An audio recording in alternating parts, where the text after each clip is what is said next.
My name is Rachel, and I work at Danny's Diner on Sunset Boulevard. It's one of those old 24-hour places that never closes. The neon sign outside flickers between pink and blue, and the coffee is always too hot or too cold, never just right. I've been working here for 3 years now. 3 long years of taking orders, filling coffee cups, and pretending to smile when my feet hurt so bad I want to cry. But I need this job. I really, really need it. It was a Thursday night, or maybe early Friday morning. The clock showed 2:45 a.m. The diner was almost empty except for a truck driver eating pie at the counter and an old lady who came in every night to escape her lonely apartment. That's when he walked in. He wore a dark jacket and a baseball cap pulled low over his face. A scarf covered half his face even though it wasn't that cold outside. He walked straight to table 7, the corner booth by the window, and sat down. I grabbed my notepad and walked over, my feet dragging with each step. "What can I get you?" I asked, not really looking at him. After years of waitressing, you stop really seeing people. They all blur together. "Coffee, please," he said quietly. "And maybe some pancakes." "Sure thing," I said, writing it down. His voice was nice, gentle. That's all I noticed. I brought him his coffee and pancakes. He thanked me with a small nod and started eating slowly, looking out the window at the empty street. He left a $20 bill for a $12 meal and walked out without waiting for change. I thought that was the end of it. Just another customer. Just another night. But the next Thursday, at exactly 3 a.m., he came back. Same table. Same order. Same baseball cap and scarf. "Coffee and pancakes?" I asked when I saw him sit down. He looked up, and I could see surprise in his eyes. "You remember." "It's my job," I said with a tired smile. He nodded and gave that same gentle smile. He left another big tip and disappeared into the night. This became our routine. Every single Thursday at 3 a.m. for weeks, then months. He would sit at table 7, order coffee and pancakes, and sit quietly looking out the window or reading a book he brought with him. Sometimes he would ask me small questions. "Busy night. How are you doing? Is that coffee fresh?" I would answer quickly and move on to other customers. I was always tired, always thinking about my problems. I never really looked at him, not really. He was just the regular at table 7. My life was falling apart, piece by piece, like a puzzle being scattered by the wind. My mother, Linda Foster, was sick. Really sick. Cancer. The doctors said she needed treatment, expensive treatment that our insurance barely covered. The bills kept coming, piling up on my tiny kitchen table like monsters made of paper. I worked double shifts, sometimes triple. I worked until my hands shook when I poured coffee and my vision got blurry from lack of sleep. But it was never enough. The numbers on those bills just kept growing. I stopped eating much to save money. I stopped seeing my friends because I was always working. My whole life became work, worry, and more work. Some nights I would cry in the diner bathroom during my break, washing my face quickly so no one would notice. Then I would put on that fake smile and go back out to serve people who didn't even see me as a real person, just someone who brought them food. But every Thursday at 3 a.m., he would come. The regular at table 7. There was something calm about him. He never complained. He never snapped his fingers at me or called me honey, like I was his servant. He said please and thank you. He looked at me like I was a real person, not just a waitress. I started looking forward to Thursday nights, even though I didn't really understand why. 6 months passed like this. 24 Thursdays of coffee and pancakes at table 7. I got thinner. The dark circles under my eyes got darker. My smile became harder to fake. My mother Linda's condition got worse, and the hospital bills got bigger. I felt like I was drowning in an ocean with no shore in sight. It was Thursday again. November, cold and rainy. The diner was extra dead that night. Just me, the cook in the back, and the usual silence of 3 a.m. Los Angeles. I was wiping down tables when I heard the door chime. I didn't even need to look up. "Hey," I said softly. "Table 7? If it's available," he said with what sounded like a smile in his voice. "It's always available for you," I said, and I realized it was true. In my head, that table was his now. I brought him his coffee and pancakes without him even ordering. He thanked me, and I noticed his eyes crinkle at the corners like he was smiling under that scarf. "You know my order by heart now," he said. 6 months of the same thing every week, I said. "I'd be a pretty bad waitress if I didn't remember." "You're not a bad waitress," he said quietly. "You're a great waitress. I can tell." Something in his voice made my throat tight. It had been so long since anyone said anything kind to me. I managed a real smile, small but real, and went back to the counter. The night dragged on. Around 4 a.m., I was refilling his coffee when my phone buzzed in my apron pocket. I glanced at it and felt my heart stop. It was the hospital. My hands started shaking so bad that coffee splashed over the rim of the pot. I set it down quickly, my breath coming fast and shallow. "Excuse me," I whispered and rushed to the back. I called the hospital back with trembling fingers. The nurse told me my mother Linda had taken a bad turn. They needed to do emergency treatment, but it would cost thousands more. Thousands we didn't have. They needed a decision now. "I don't have that money," I heard myself say. My voice sounded far away, like it belonged to someone else. I can't."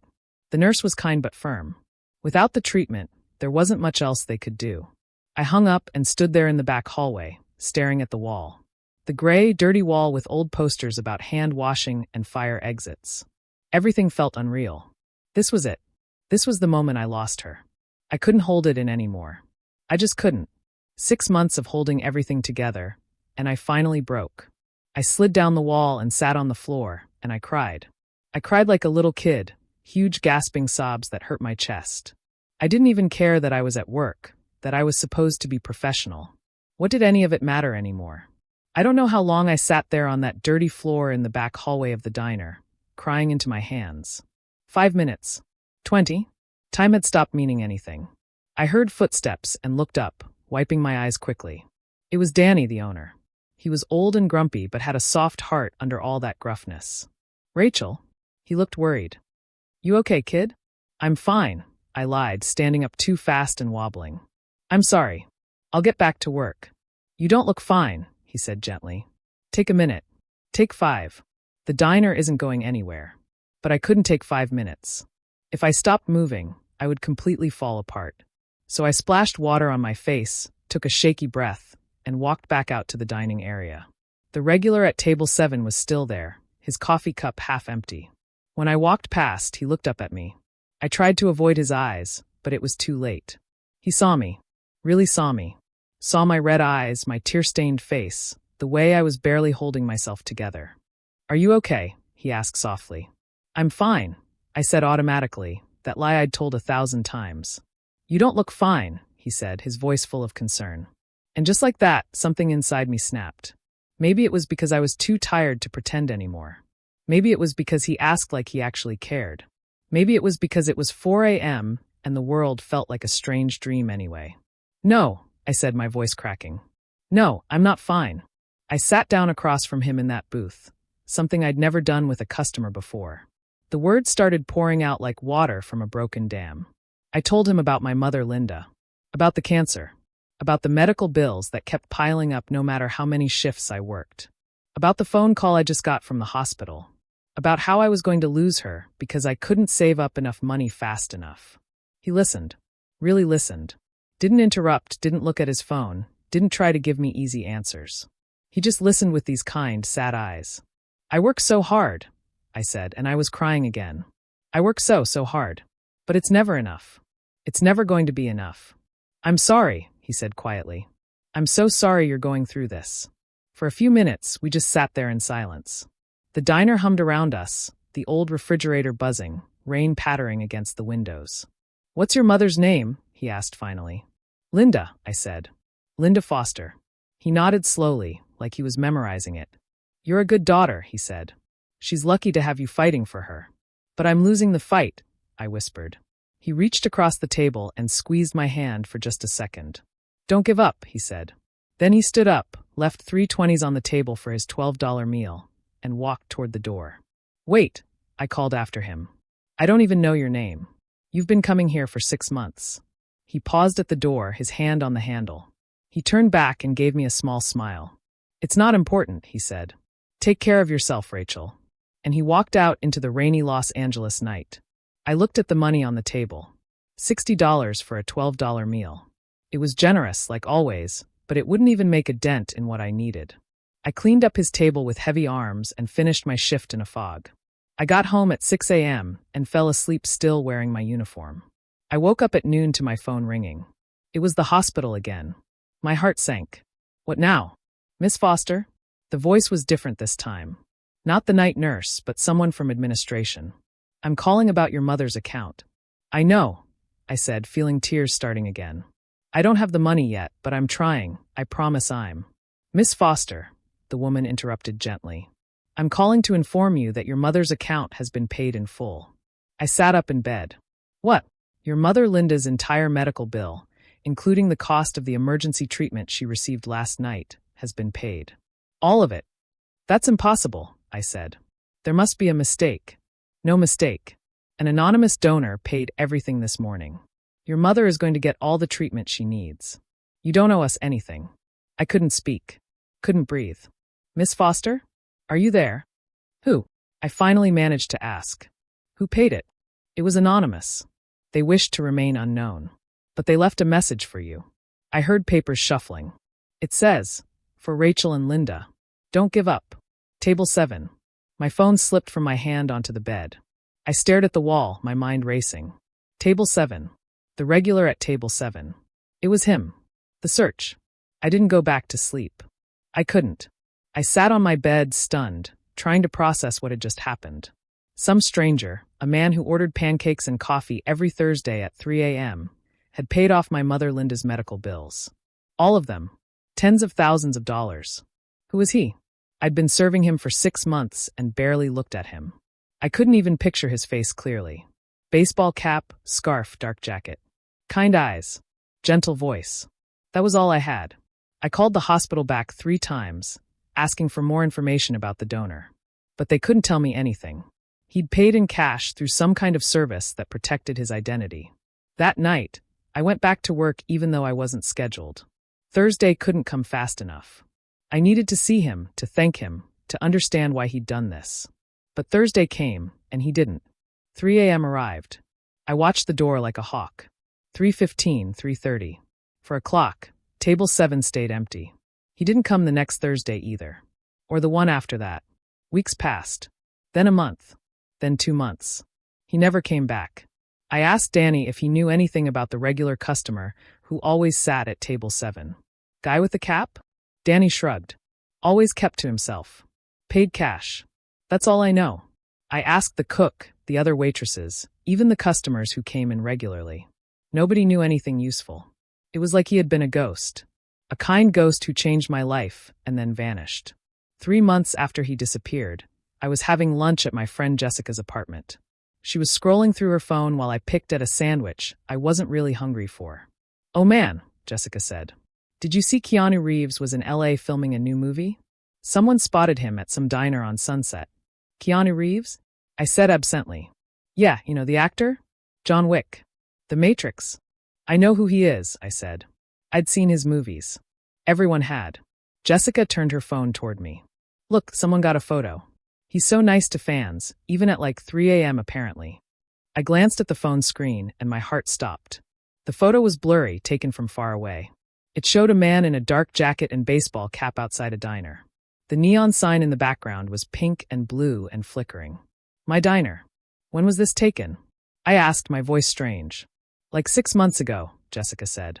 It just popped up on my feed. Why? I grabbed her phone and zoomed in on the photo. The image was grainy, but I could see enough. The jacket. The cap. The way he stood. It was him. The regular at table 7. I'd been serving Keanu Reeves pancakes and coffee every Thursday for 6 months, and I never knew. Everything clicked into place like pieces of a puzzle. The big tips. The scarf covering his face. The baseball cap pulled low. The quiet voice. The way he always sat in the corner booth away from the windows. He'd been trying not to be recognized. And I, too exhausted and worried to really look at anyone, had given him exactly what he wanted. Anonymity. A place where he could just be a regular person eating pancakes. And when I broke down, when I told him about my mother Linda, he'd helped me in the most incredible way possible, and then disappeared so I could never pay him back or make a big deal out of it. I went home and looked him up online. I read article after article about Keanu Reeves and his quiet generosity. Stories about him giving millions to charity. Stories about him taking pay cuts so crew members could get better salaries. Stories about him buying motorcycles for his stunt team and helping strangers. One article said he once bought a homeless man dinner and talked with him for hours. Another said he gave up his subway seat to a woman with a heavy bag. There were dozens of stories like this, hundreds maybe. He was exactly who I thought he was during those Thursday mornings. Kind, humble, real, and I'd never even really looked at his face. It's been 6 months since that last Thursday. 6 months since my life changed forever. My mother Linda finished her treatment. She's in remission now, getting stronger every day. She moved in with me so I can help take care of her, and my tiny apartment has never felt more like home. I still work at Danny's Diner, but I cut back to normal shifts. I can actually sleep now. I eat proper meals. I even smile for real sometimes. Jessica comes to visit me at work sometimes, and we talk about that crazy night when I discovered who the regular at Table 7 really was. She still can't believe I served Keanu Reeves for 6 months and never recognized him. Table 7 is still there, of course. Other customers sit there all the time. But every Thursday at 3 a.m., I look at that empty booth and remember. I wrote him a letter once, sent it to his agent's office. I don't know if he ever read it. I said thank you. I said he saved my mother Linda's life, and mine too. I said I was sorry I never really saw him, but now I did, and I thought he was the most beautiful person inside and out. I never heard back. I didn't expect to. Sometimes I imagine he'll walk back through that door someday. I imagine I'll bring him coffee and pancakes without asking, and this time I'll really look at him. I'll see him, and I'll say thank you properly, face to face.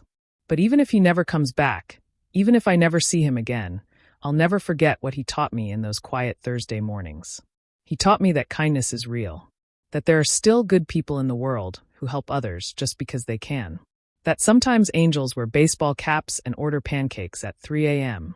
Table 7 will always be his table. And every Thursday at 3 a.m., when the diner is quiet and the world feels far away, I keep his coffee cup ready. Just in case. My mother Linda is healthy now. Jessica and I are closer than ever. And I, Rachel, am no longer that burned-out waitress who couldn't see the beauty right in front of her.